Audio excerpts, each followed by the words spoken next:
Hey, this is Fred Ottman, Tugboat Typhoon, the Shockmaster, the B-A-double-D, Big Steel Man. And the card is subject to change. Watch it. Welcome back to the show! Welcome back to the show!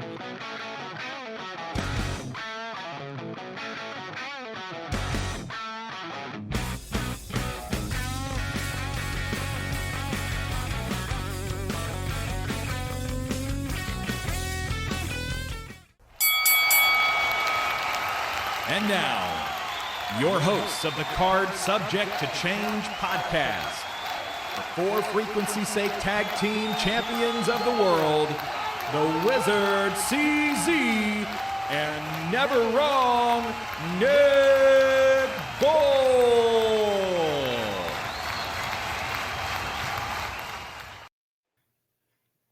Hello, everyone. Welcome back to another exciting edition of the Card Subject to Change podcast, the podcast by the fan for the fan. Of course, I am your host, Never Wrong, Nick Bull. Before we get to the other things, we must let you know that we are powered by Lopez Pizza, built by Durham Remodeling, and colored by Ryan Allison Tattoo. Of course, I'm Never Wrong, Nick Bull. Thank you so much for joining us. I'd be remiss if I did not introduce to you my tag team partner here in this little corner of the wrestling world. He is the one, he is the only, and apparently he's not a shoot wizard. I don't know if that's true or not. Hey, I have the certificate to prove. Is that notarized? Is there a wizard notary?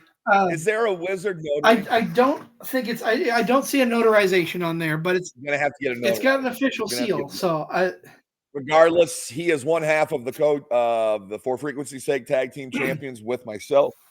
He is the one. He is the only. Shoot wizard or not, he is our wizard. He is the wizard. CZ. Wiz, how you doing? Man, I'm feeling good. Getting things back on track. It's been a good weekend. I'm excited to talk to our guest. It's gonna be fun. We're gonna have some fun tonight. We are gonna have fun. We do have a guest. We'll get there in a second, but this time change kicking my butt. I'll tell you that right now. I don't like it getting darker earlier here as we go behind the curtain here. We usually record about 6:30 on Sunday evenings, and I don't like it. Usually it was still light out when we started, and now it's not. Yeah. So on to that part of the year. But as CZ said, we do have a guest here in the studio tonight. Yes, we do. And this guest is golden. We are going to bring in the golden god himself, one half of the MILFs, one half of the boys, Mr. Bryce Jordyn. Yo. Today. Oh, we're doing. How are we doing today, boys? Feeling good. Doing great, Bryce. Doing great. Glad to have you here. I know we've run into you in different shows before, but glad to have you into our little corner of the world here. Yeah, me too. I always ask all the first timers the same question: why professional wrestling? What was it for you? I mean, that got you hooked. As far as my earliest memories are of pro wrestling, I've been hooked since I was literally as young as I can remember. 3, 4, 2, probably 1, 0. I mean, my parents were wrestling fans, so they always had it on every, Monday night. Like I said, my earliest memories is trying to stay up late to watch Monday Night Raw when I was 3 years old, right? Everything about it just drew me in, and I haven't been able to escape it since. Neither have we. So that's not a bad thing. True. True. Bryce, I always follow that question up. Do you remember that one moment that just said to you, I have to do this? Have to do this? That might have been later on in my my journey of it. That would have to have been more like 2016, 2017, the Black and Gold NXT. Watching guys like Johnny Gargano, Finn Balor, Adam Cole, guys that are more my size, being able to go out there and do it at the level they were doing, because I hadn't known about the indies yet, right? I hadn't known about ROHs or anything like that. So I haven't gotten the little guy experience. I say little guy, we're all big and larger than life in this industry, but the guys more my size aren't over 6'2" and 300 pounds. To see those guys go out there and just absolutely kill it, I'm like, I mean, I think I can do it. Like I think there's a chance. I've watched it my entire life. There's a chance I could pick this up. Yeah. I did. You mentioned some of my favorite names there. Adam Cole, Johnny Gargano in particular. I love everything about Gargano. I'm a big DIY fan. Him and Ciampa's rivalry, especially during the Black and Gold era, was magic. See, ours was DIY and Revival. Like, I mean, as you alluded to, I am a purveyor of many tag teams currently. So, like, tag team wrestling has always been something I've loved. You know, all the way Me back. too. You know, Me like, too. I mean, first love's obviously the Hardys. The Hardys are the best. You know, they did everything, and then it's just all I've been enjoying my whole life, really. You mentioned there about the NXT Black and Gold and some guys about that time and how you didn't know about ROH. I mean, for people who didn't know about ROH, this was kind of a glimpse of like how it was like when I was a big ROH fan. Like, yes, Ring of Honor for me was like the gateway to independent wrestling. Like, I knew there was independent wrestling, but not like this. And the guys that they brought in people from all over the place. It wasn't just that they brought guys in from around the world, and it was kind of like wrestling show and tell when you watch that, because man, you learn from the guys you watch, and then whoever was coming in, they were bringing in was off like a legend or somebody new. It was awesome. But I see what you mean when you say that the Black and Gold NXT reminds you of the Ring of Honor. And when you talk about these guys your size, that's got to be, I mean, growing up, the guys your size were getting the crap kicked out of them. Yeah. And we've always been force fed big dudes just throwing around big other dudes. But you know, yeah, the guys my size I could see on TV were like Spike Dudley, and he'd get thrown into the front row every time and get absolutely destroyed. So, and then the guys you don't even think are your size, they just get like portrayed as like, oh yeah, they're 6 foot, and then you find out later that they're like 5'8". You know what I mean? Like they found a way to look big. So of those names, who do you tend to gravitate towards the most? Who is your inspiration? Big Adam Cole. Adam Cole is big in there. A guy that was mentioned within the Black and Gold, but is definitely another one that's kind of had that same as AJ Styles.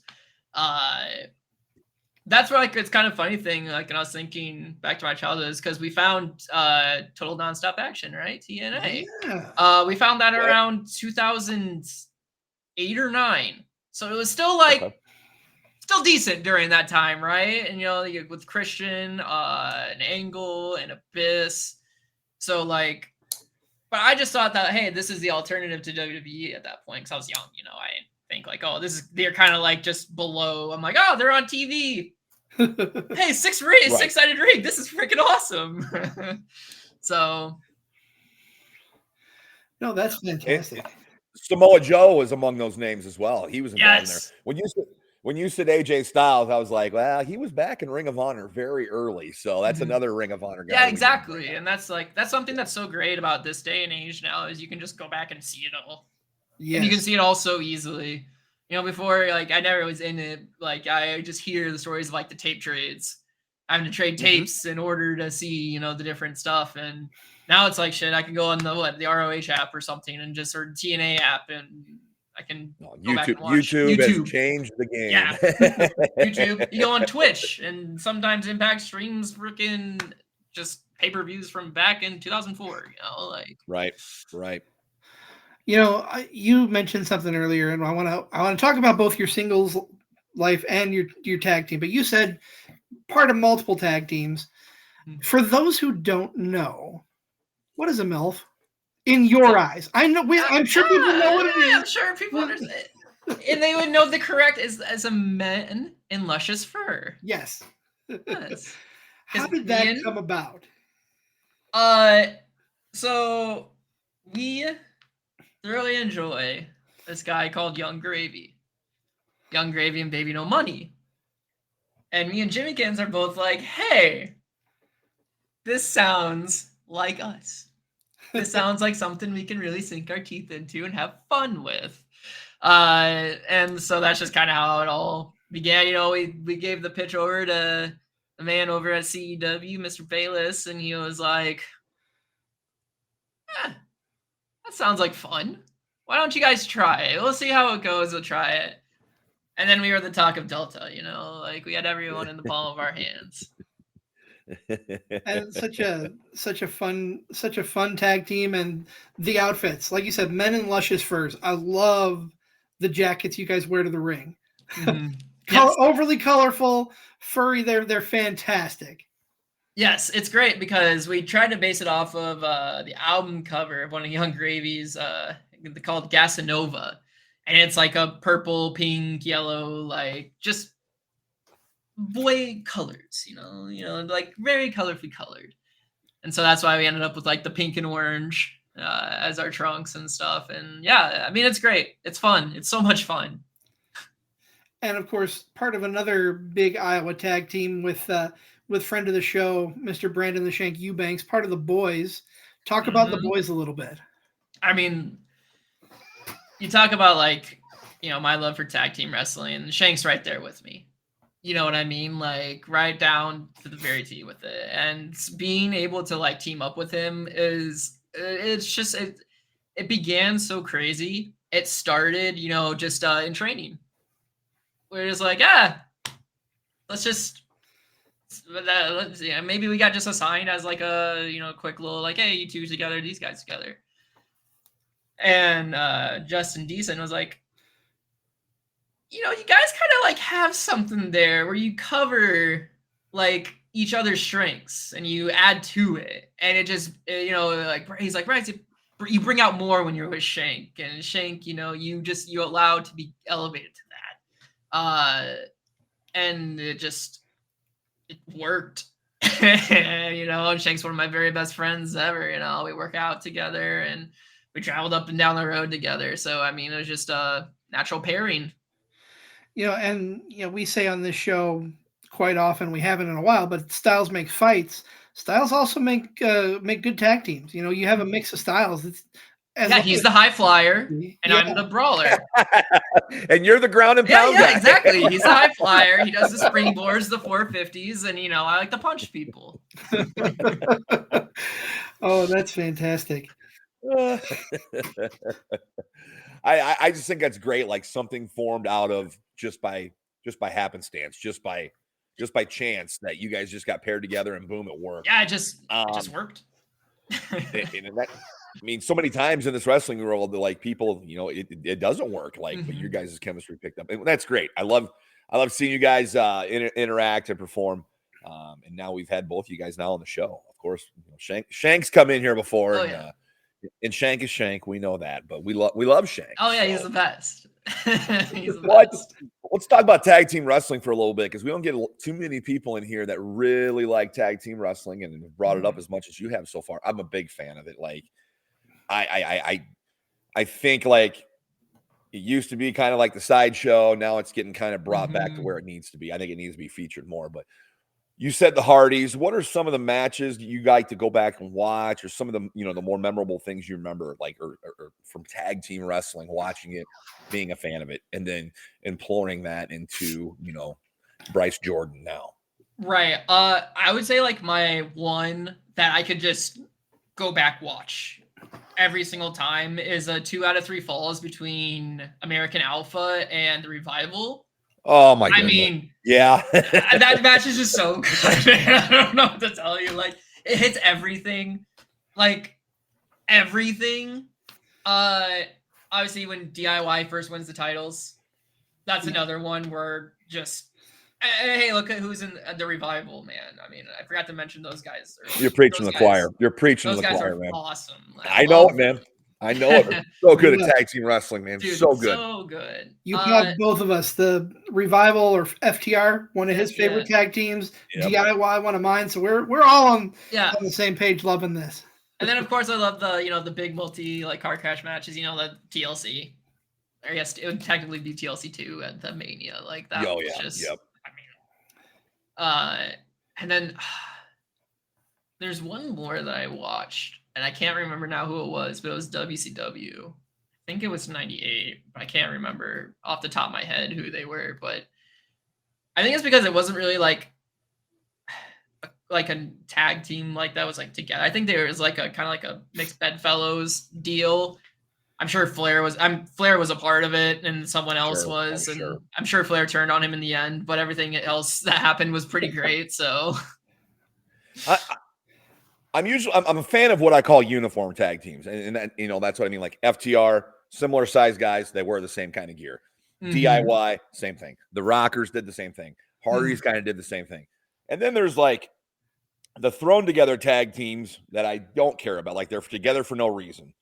And then there's the tag teams that are like the once in a lifetime pairings that actually take off, like a Booker T and Goldust. Like you're never going to think of those two guys as one of the and that stuff was great. Like when you get, styles make fights, when you get opposites and characters, it makes even for greatness too, Right. And I think it's harder to do in tag team wrestling, and those guys did it. Yeah. That's where we really liked the idea when we were first starting. That's why we kind of came out with like the NWO inspired gear for the boys. Because originally we were like Michaels and Diesel. And like, kind of the two dudes with attitude. Two dudes with attitudes. But they never really had like gear together, They were just it was still just Michaels and Diesel. But then they're like, it's Scott Hall and Kevin Nash. I mean, especially their debut, like coming out with the blood drip and stuff. It's just Yep. I know it's so good. It is. It's just so good. You brought up TLC number 2, WrestleMania, and you've mentioned the Hardys. I'm going to ask a weird question. If you were in that match, are you Jeff Hardy hanging from the belts, or are you Edge giving him the spear? I think I've already proved that I'm Jeff Hardy hanging from the belts, because at APW, at our TLC match, I was climbing up the ladder, and then Gable Galileo speared me off of the ladder down to the ground. So I think I have the Jeff part covered. Fair, very fair. Is there a singing career we need to know about then? If you got the Jeff part down. Oh yeah, my I gotta think of some weird named band, Y for NSYNC, question mark upside down. Have you ever listened to any of his stuff when he's like his songs are singing? Come on, Prox YJet is like one of the greatest bands of all time, man. Like, come on. Listen, no, but I do love the obviously it's like TNA, the darkness to the top. Like That's great. And the whole broken thing with Matt doing the delete. I mean, we can go on and on about those guys, but there you go. The Hardy Boys, they're definitely one of the all-time tag teams in any form of wrestling. Yeah. We're talking here with Bryce Jordyn, Card Subject to Change podcast by the fan, of course. We are powered by Lopez Pizza, built by Durham Remodeling, and colored by Ryan Allison Tattoo. When we got you booked, Bryce, I'm like, the Golden God. I gotta ask the Golden God, how does one become golden? It just comes with the territory of everything. It comes with being the man. Because it's great. Because first starting out, you always what's gonna stick, and I think someone in practice they called me the Golden Boy because I was always smiling and I was just always trying to have a good time. Like, the Golden Boy over there. Okay, that works. And then when I saw the light, as I became, a heavyweight champion, I realized I was no boy. I was a god. And so that kind of, brought the change about. Speaking of championships and being champion, Social X, the Red Championship. Talk about what that meant, because you were the first to hold the title, correct? I wasn't the first to hold the title, but I was able to. It was vacated due to injury, I believe. Okay. And then I was the one that was able to step up and be the guy. What does it mean to you holding a championship in any company? It means something, because it means that you're one of the guys, right? You're one of the guys that come in night in, night out and show what they're worth. And I think that's important, in this business, to be able to go in and try to deliver every single time, and I'm not going out there, not going out there always, to make friends. I'm not always out there, to please everyone. Sometimes I am. Depends on the night.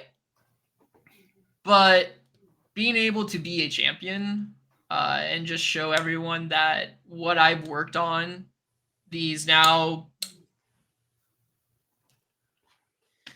7-8 years that I've been in the business has meant something, and it's led me to a point where what I'm doing is right. Yeah. No, I love that. That's a great answer. And, it just shows your hard work paying off for sure. Yeah. It's paying off real great right now. Well, let's talk about right now, because you're kind of on a little, I guess, a little sabbatical. A little sabbatical. We're thinking along the same lines you can see there.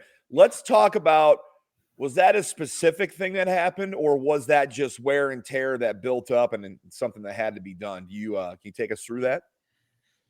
There was a specific incident, but then it came down to wear and tear. Okay. So when I was beginning training, I started getting to lifting, to, beef up, because I was 150 pounds and, right. I needed some muscle on me. All right. And so I was lifting and I was doing some incline dumbbell flies, and I never warmed up, and I was just doing way too much weight for where I was at that time. I think I was trying to do like 45s and it's like, what the fuck are you thinking at all? Like, there's no way. And I went down on the down, and all of a sudden it went boop. And I was like, ow, that hurts. And I tried to lift my arm, and I'm like, I can't lift my arm. This sucks. I'm going to go home. Obviously, I didn't want to go to the doctor, because doctors, as we know, are expensive. Right. So I was like, I'll let it heal. Right. I think I didn't go for the gym for like another month, and I went back, and I could move it again. There was times where I couldn't, and it hurt, but so on and so forth. And now it's been 5-6 years since the date of that. And I just think wear and tear of lifting and doing what I do just kind of led to finally a breaking point, to where it was always sore. It hurt to lift no matter what lift it was. Even squatting hurt, just having the barbell on my back. Like, it came to a point where it needed to be done. I wonder if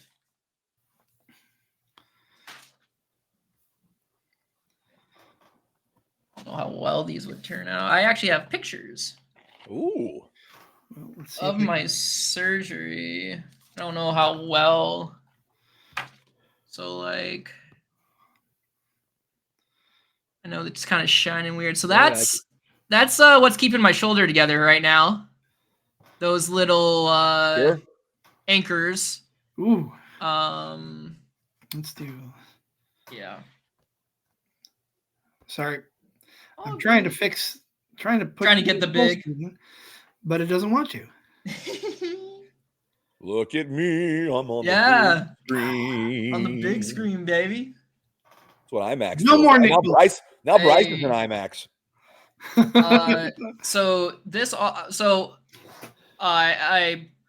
I tore my supraspinatus tendon, which is part of your rotator cuff. And then this picture right here is actually my biceps tendon as well. And as you can tell, it's very red. It's very pissed off. It is not happy. No. So apparently my biceps tendon was also rubbing alongside my chromium. Wasn't great.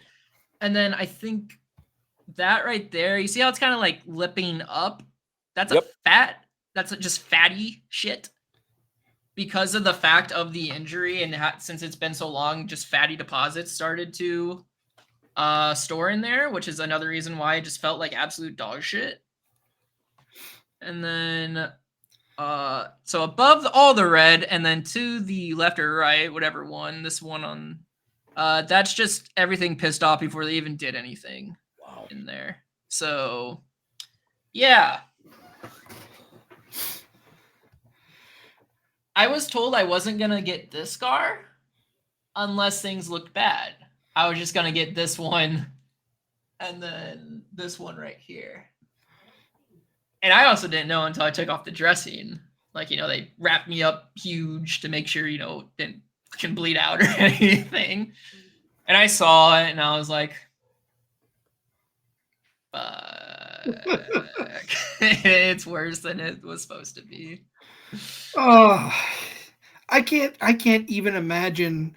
I'm a pansy. I couldn't go through that. Especially like the first week, the first 2-3 weeks. I mean, I don't use this lightly when I say it's like a preview of what hell would be. Like, just it hurt all the time. Not only did like this hurt, my armpit really hurt, my shoulder blade really hurt. I couldn't sleep. Like, I couldn't get comfortable at all because I have to sleep in a chair. I can't sleep in a bed. I was just popping hydros all the time.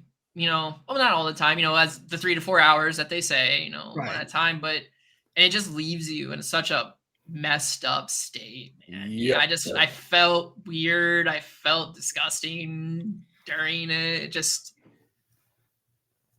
wasn't great. Well, you said you're 5 days away. That's 5 days away from stopping to have to wear that harness and then move on with rehab. Or what? Yes, that's the next step. Where are we at on the journey to recovery? So it'll be 6 weeks on technically Friday, but I go in to see him on Thursday because doc doesn't work Friday.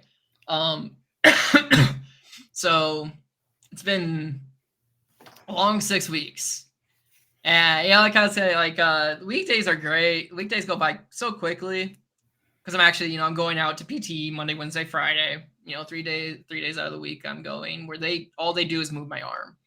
I don't do shit all. I try to relax as best I can and they move my arm, and that's my therapy.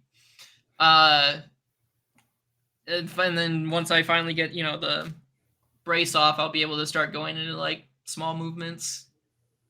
No strengthening really yet, just a little light isometric strengthening where, you don't move, but you're putting force into it. So it's still a long ways to go, but it's getting there all the same.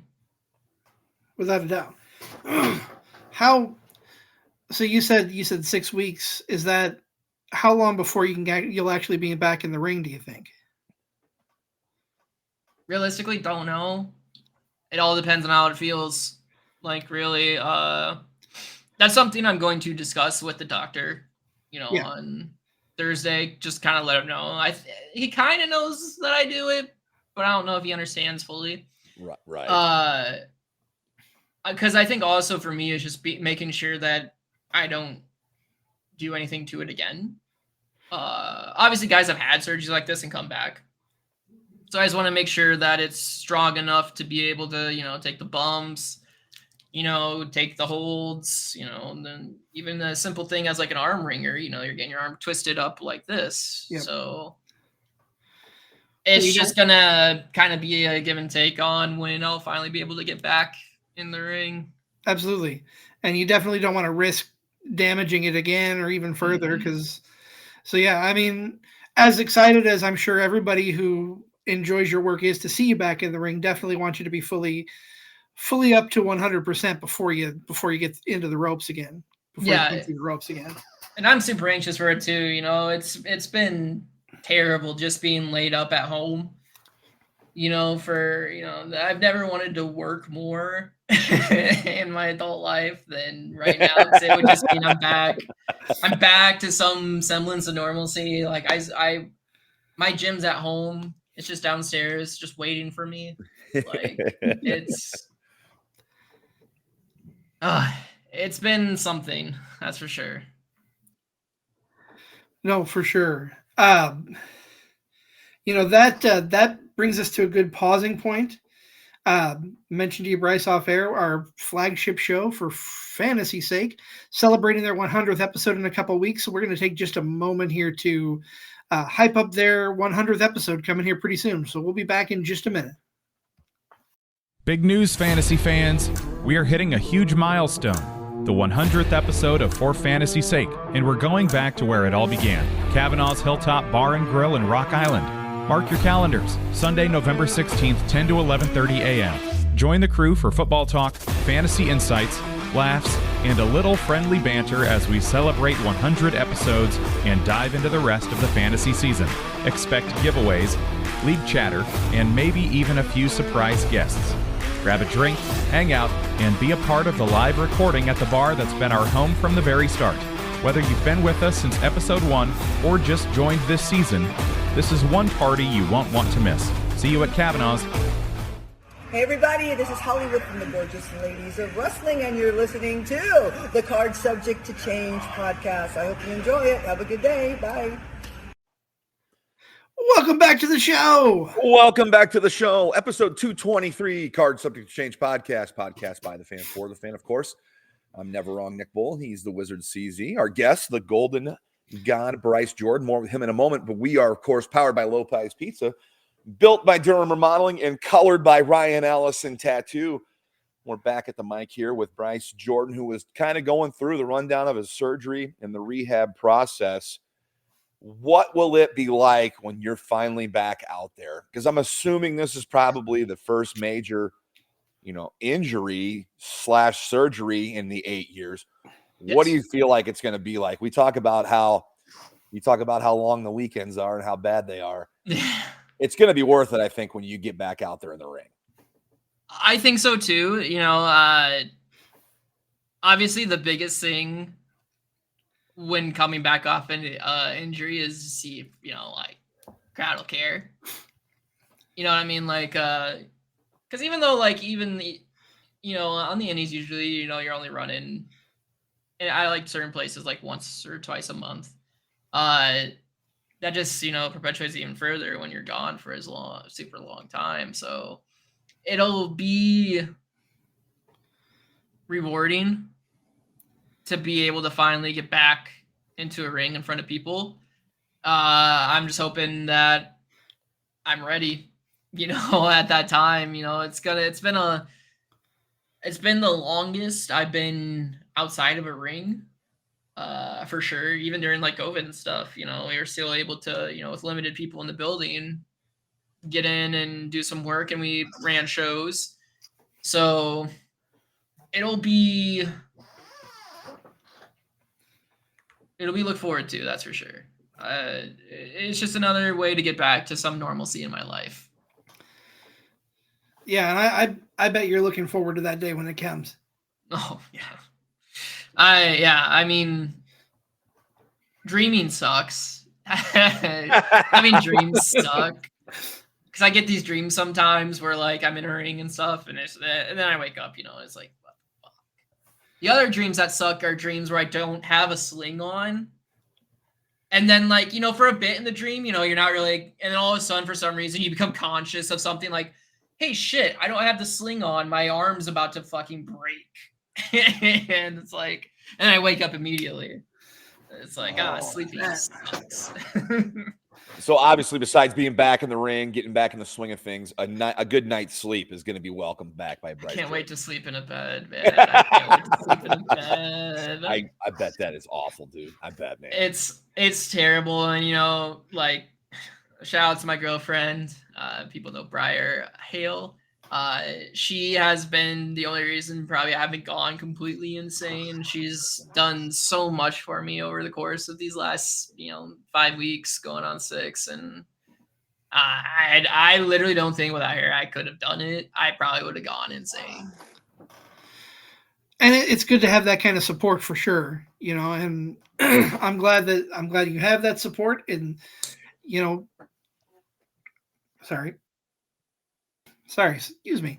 I don't know where I was going with that, but no, I'm glad you have that kind of support to help you get through. And definitely mentally is a big, big place where that support comes into play big time. Yeah, like I said, especially that like first 2-3 weeks where just feeling absolutely terrible at all times, and under like the hydros and stuff, like it's just fucking terrible. It's absolutely awful. Yeah, I haven't had the shoulder surgery, but I've had a broken ankle and I've had a broken elbow, and the hydros, dude, I know exactly what you mean. Like you feel like nasty and filthy, but it's like it hurts. You got to. Yeah. You have to, because if you don't, it's even worse. Yeah, if you don't, it's even worse. So like I see why like people can get hooked on them, man. I definitely see it. It's such a dangerous thing, and I know some people that have kicked them when they go have the surgery. They won't do the painkillers, and they're like, "Oh Jesus, I couldn't do that." I'm a wuss. That's something that's funny because for work I do physical therapy stuff. I'm a physical therapy assistant, and we've had some patients be like, "Oh, I'm worried about getting hooked. I'm not gonna take them." And they're getting like knee replacements and stuff. And yeah. You're not gonna get through this. This is gonna be absolutely terrible if you do. So I want to kind of expand on what you just said about your work. Your physical therapy assistant, is that going to be a big help for you when you start going on that road to recovery? Do you think? Oh yeah, for sure. I think it's helped me even now because I know what's in store. Like I know pretty much the roadmap that I'm gonna have to go on, which is nice because some people don't have that roadmap. They don't know where, hey, you're gonna be at this point, where you're gonna be at this point, where you're gonna be at this point. And also then I know like things aren't going slow. I would say right now I'm very average with my recovery so far. We're hitting the marks when we need to, but we're not like hitting them like a week sooner. We're hitting them right on time. So very average healer, apparently, not slow healer. Important. But so we're not going to see the super senior recovery and see you back at the Classic, right? And I ain't pulling. Listen, I don't got that money that Cena's got to be able to just all of a sudden come back 5 months sooner than expected. You're not an average healer. Your body is just selling. Yeah, exactly. I gotta sell what's going on because there's a lot, as you saw. There you go. There was a lot fucking going on in there. So listen, it's like I took Tombstone from the top rope to the ground on the outside, through a flaming table. Like I gotta sell it. So, Bryce, usually when we start getting a little later in the show, we call the show Card Subject to Change. We like to play a little fantasy booking. And I'm gonna spin things a little bit because you're on the road to recovery. If you could choose anyone, and I mean anyone across the board, for your first match back, who's it going to be? That's hard. That's really hard. For the first match back, there's a lot of guys that I would very much like to get back into the ring with. I've had some guys, message me and say, "Hey, I got your first match when you come back." Oh, that's nice. Thanks.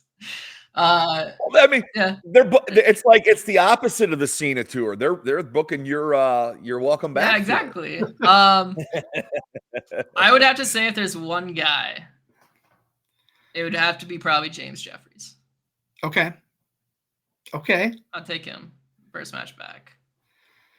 No, I can get behind that. That'd be a hell of a match. I'm James Jeffries, one of the best wrestlers in the Iowa, the Midwest independent scene for sure.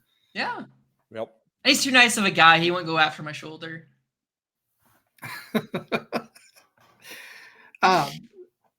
What is your dream opponent? Anyone, right? Anyone. Opponent. Anyone in history. I mean, Shawn Michaels. Yeah.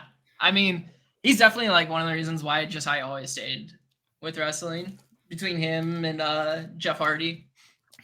Like, Shawn's always been the guy to me. Like, I think he's the greatest of all time, in my personal opinion. And then right behind him probably be like AJ Styles. Okay. I'd throw those Okay. guys as like 1, 2. You could switch on the day depending. Fair enough. 2 great names. What era of Michaels do you like the best? Oh, that's hard. Like, come to Jesus Michaels is really good. I love the comeback, come to Jesus Michaels. Like, Okay. but Okay. like, hey, like 96 to 98 or whatever. Pilled up cocaine loving Shawn Michaels was. He was just like the best. I mean, that's why he was still champion, even though he was doing that shit. I mean, because he was the fucking best. So like, it was different, man. He was on a different level in more ways than one during that time. I couldn't even imagine like being in that state and then still being able to do the shit that he did. Like that just blows my mind that he was able to do that. And then getting in a car or whatever, driving and doing it again the next day, probably even better. Yeah. And probably feeling worse. For sure. And feeling just absolutely shitty. And not having an idea sometimes where he is. Like, oh my goodness. Yeah. I can't even imagine. I mean, me neither, but it's like, no matter what, it's like that guy's just like the best. And it's so fun even to go back and watch like his early stuff, you know, because he's so good then. Like, yeah. And he's just the way he evolved as a worker throughout it all is just great. I mean, it just shows why he was one of the greatest of all time. I mean, he was so great that Marty Jannetty had to throw himself through a window to get away from him. Yeah. That's right. I mean, he's a coward. I saw him jump too.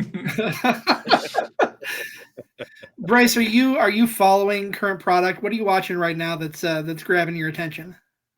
Not really. I've kind of like lapsed back out again of the current product. I kind of, come in waves where I'm back and then I'm out and I'm back and I'm out. Sure. And then just recently with like the weird way that pay-per-views are right now, it seems like a mess to even try to watch anything with that. Like with the move to ESPN and having certain things on certain streaming services, like it's just a pain in the ass. It's a pain in the ass, and I don't want to fucking deal with it. So I don't blame you. I just don't. I've been watching WCW from like 97 right now because I'm like, I can get on Peacock and watch it. I'll throw this out there, dude. I'm telling you, like, YouTube itself is destroying Peacock right now. Yeah. They have a WWE, NXT, WCW, TNA, just 24/7 channel on here. Yeah. Playing stuff live constantly. And it's just like, I got one of my monitors out here. I've got the NXT, all NXT TakeOver are playing back to back to back to back. And it's just like, that's what Peacock should have been doing the whole time. Yeah. The network had its day. I don't know if, everybody's kind of waiting to see where all the content goes. Where is that going to go? Because if it goes on YouTube, there's really no need to have Peacock anymore. Right. Yeah. I know. I was just talking about that. I'm not going to keep it for 4 Saturday night main events. I miss the network. I miss the network so much. Like, it was so much easier to like find things. It was so much easier just to traverse. Like, they were so ahead of their time with the streaming service. It's insane. It sucks that they just wanted money. Yeah, big team. You're right. The network, I love that it had everything chronologically. Because when I'm going back and watching something, like, I want to get the whole story. Because obviously I didn't know what happened. I got to get the before and I got to get the after. Yeah. It's hard to fish around. Sorry, yeah, they label them as seasons and like episode numbers. Like, give me the fucking year and the fucking date. That's all I need. Exactly. If I'm gonna Google show me this match, it's gonna give me the date and year. It's not gonna give me what season and episode. Right. I agree. I'm with Nick. I would much rather start an early pay-per-view from, I'll just throw an arbitrary year, 2009 out there, and have the next thing that comes on Peacock be the next pay-per-view of that year, as opposed to going from 2009 to 2010. I don't want to watch like that. I want to watch things chronologically. I want to know what the story is.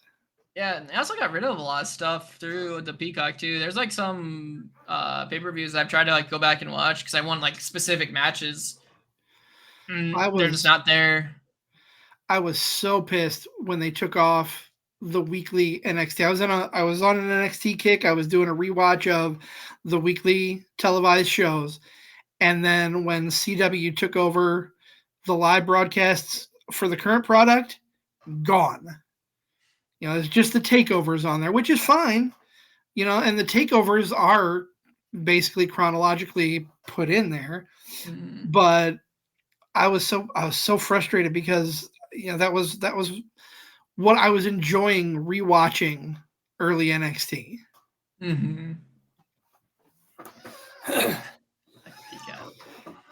Now, Bryce, we're getting close to we're about 45 minutes in, and I want to give you time before we fully wrap things up, because we try and keep things an hour or less to be respectful of everybody's time.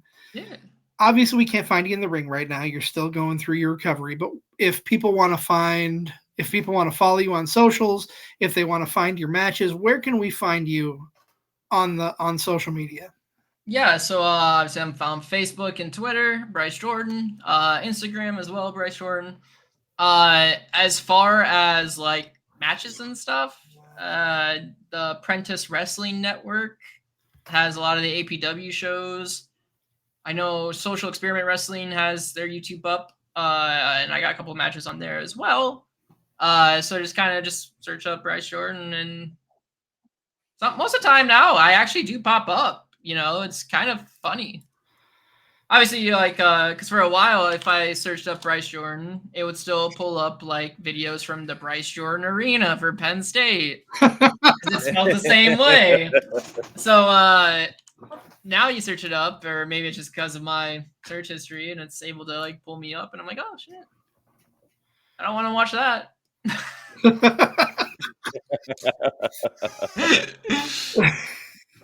Bryce, where do you see yourself here in 5 years? 5 years? Yep. God, I hate these questions. 5 years. Here. Just enjoying life. I think that's just something, that I'm going to have to really decide, especially after the injury, if I'm going to start doing less, or if I start feeling even better, start doing more. Like I said, this could be a real changing point for me with how I view pro wrestling.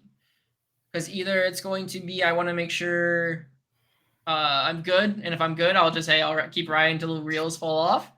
But obviously, if it doesn't come back along, I'll have to find my way maybe into commentary or something else.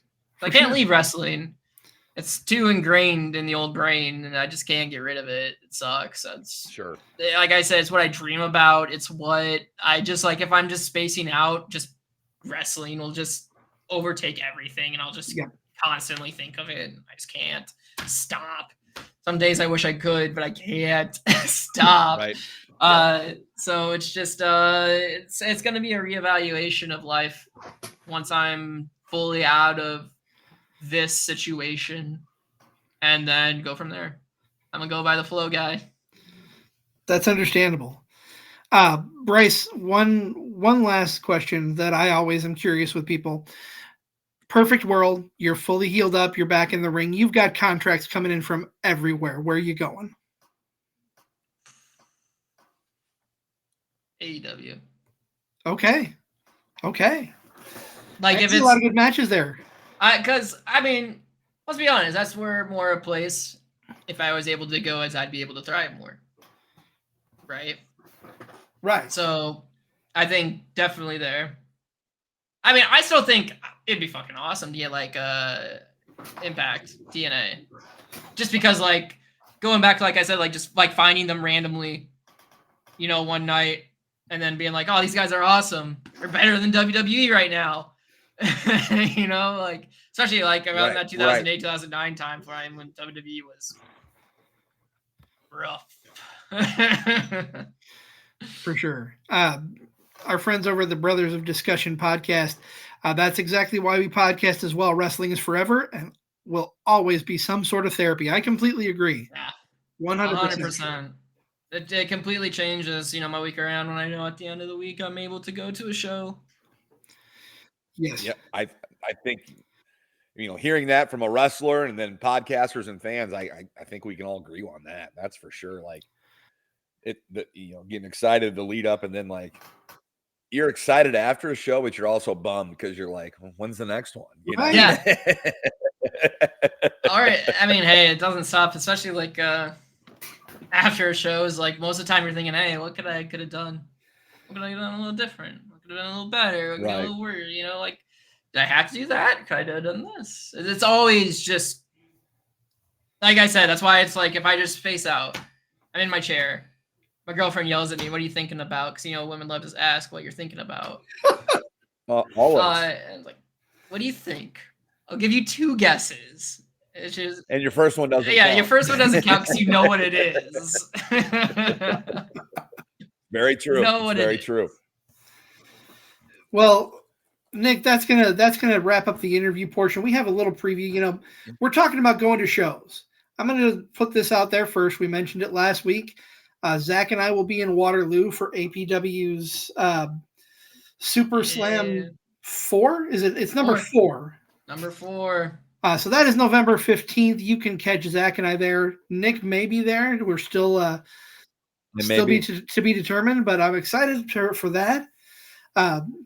Coming up on Tuesday, we have our 3rd episode of our newest show, Wrestlebacks, where we're watching some must-see matches from the past, and we think this is one of the best matches. Nick had the pick for you.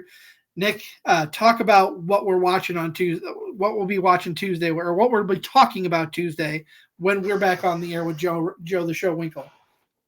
We are going to talk about on Thursday this classic from Ring of Honor in 2005, October 2005, I believe.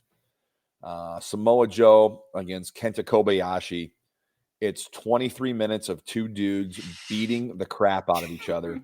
There's no commentary, and the crowd is one of the better wrestling crowds that I've ever seen being a part and surrounding a match. So the best part, you don't have to dig through your old boxes of videotape or DVDs to find it. It is on YouTube.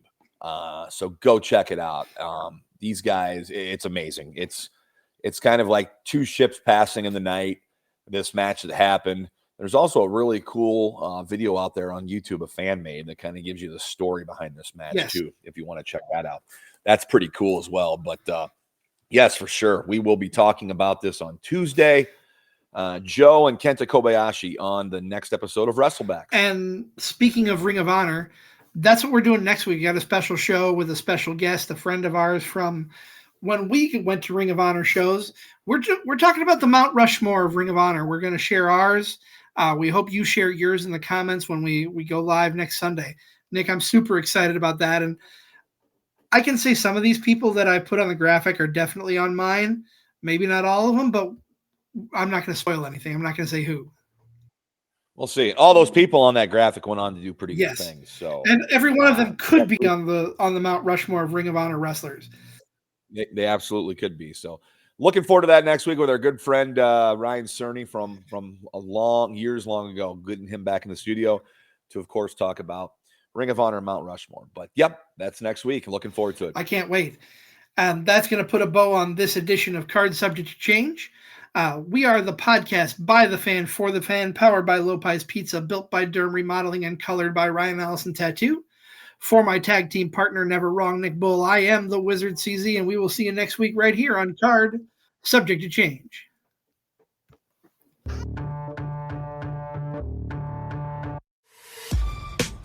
This has been a For Frequency's Sake Podcast Network production. For more great content, subscribe to For Frequency's Sake on YouTube, Facebook, and Twitter.